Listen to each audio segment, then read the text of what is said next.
I would say there's really three new rules for building funding and selling software today.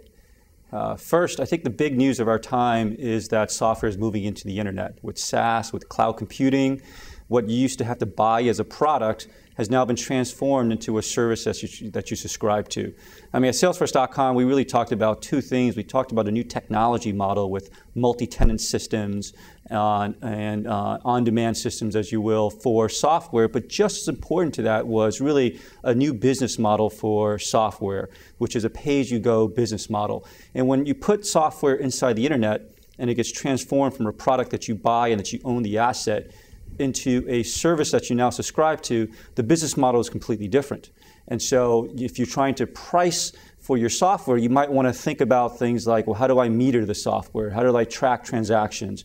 How do I price for it? Do I price for it using one-time fees or recurring monthly fees or usage fees or overage fees or even rollover fees? And so when you have that transformation, the fundamental business model for selling, building, and software has just completely been transformed over the last few years. Second, I would say that consumers are really looking for a much, much higher degree of transparency around pricing of your applications. They want to be able to go to your website, and the number one question they'll ask is, well, how much is this application going to cost?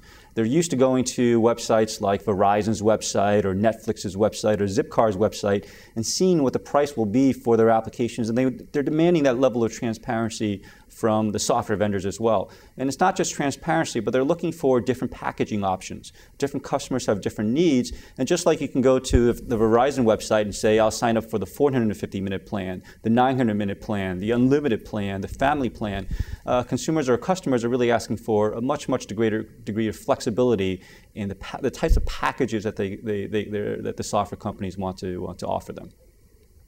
And then the third thing I'd say was really that if you take a combination of the existing models are different, the customers' expectations are different, and they want different types of pricing and packages offered to them.